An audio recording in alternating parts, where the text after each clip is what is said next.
एका बापाची चिता जळत होती आणि शेकडो किलोमीटर दूर बसलेली त्याची लेक व्हिडिओ कॉलवर ते सगळं बघत होती। अजून किती वेळ लागेल, आम्हाला जेवायचंय, अंघोळ करायची आहे, हे त्या मुलींचे शब्द आहेत। काळीच चिरून टाकणारी ही घटना घडली आहे हरियाणाच्या सोनीपतमध्ये।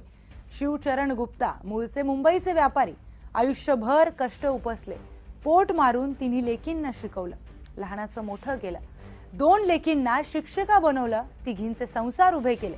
पण आयुष्याची शेवटची 2 वर्ष या बापाला वृद्धाश्रमात एकाकी काढावी लागली। गेल्या 20 दिवसांपासून हा बाप अंथरुणाला खिळून होता। वृद्धाश्रमाच्या व्यवस्थापकांनी लेकींना वारंवार फोन केले, तुमच्या वडिलांची तब्येत बिघडतीये, येऊन भेटून जा, पण एकाही लेकीला वेळ मिळाला नाही। आणि शेवटी जेव्हा बापाने श्वास सोडला, हे जग सोडलं, तेव्हा सुद्धा एकही लेक तिथे पोहोचली नाही।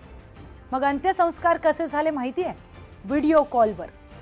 एक लेक नेपाळमध्ये, दुसरी उत्तर प्रदेशात, तिसरी मुंबईमध्ये। तिघी मोबाईलच्या स्क्रीनवर बापाची चिता जळताना बघत होत्या। नेपाळमधल्या लेकीनं ऑनलाईन 5100 रुपये ट्रान्सफर केले आणि फोनवरून सांगितलं, अंत्यसंस्कार व्यवस्थित करा। बापाची राख, त्याच्या अस्थी गोळा करायलाही या लेकींकडे वेळ नव्हता। राख गंगेत वाहून टाका एवढा मेसेज पाठवून त्यांनी विषय संपवला। विचार करा, ज्या बापाने आयुष्यभर स्वतःच्या पोटाला मारून यांना भरवलं, त्याच्या अंत्यसंस्काराच्या वेळी लेकीला काळजी कसली होती, तर अंगावरच्या विटाळाची आणि पोटातल्या भुकेची। शिक्षण दिलं, करिअर दिलं, पण संस्कार कुठे गेले? त्या बापाचा मोठेपणाही बघा, जिवंतपणी स्वतःच्या रक्ताने त्याला सोडून दिलं, पण जाता जाता तो बाप आपले डोळे दान करून गेला।